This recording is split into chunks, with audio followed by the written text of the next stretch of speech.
E te iwi kia huri ki te whakataetai kapahaka mā ngā kura tuarua o te motu.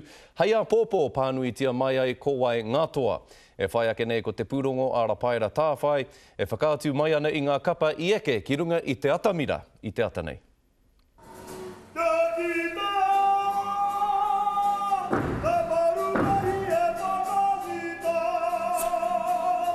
He kapatoa tēnei te haere ake nei.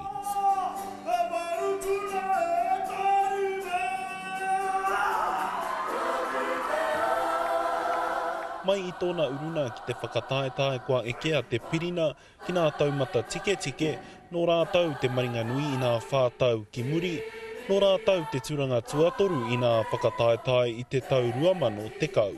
Ko pau te hau, koera noa, ko pakaru te tero. I raue, i raue.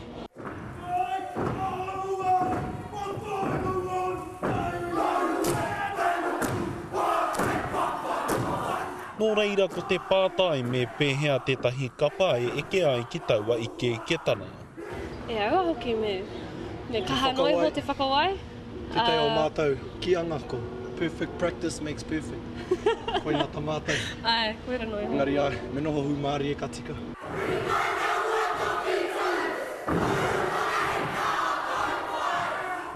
Mai i manawa tūhoro whenua piki atu ki te upoko te ika ki te kura o Porirua. Ka tahi nei te pai, i tūtuki tātou i o tō tātou mahi. He kanohi ki te mō te whanganui ātara. O tira mō Ngāti Toaranga tira no rero. Ka kaha, ka maia, ka manawa nui.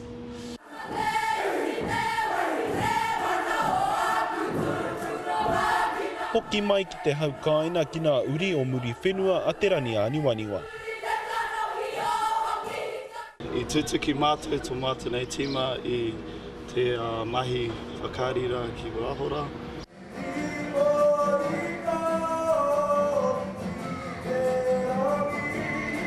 O te mana tāne tēnei te whakatautau nei, ara nā tama tāne o here tauna a te manuhuia.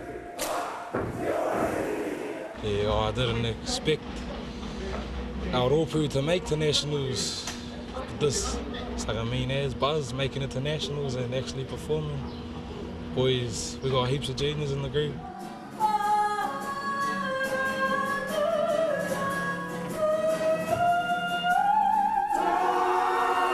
Kua eke anō te whakataetai ki taumata kē, hei a pōpō whakahua tia ai nā toa.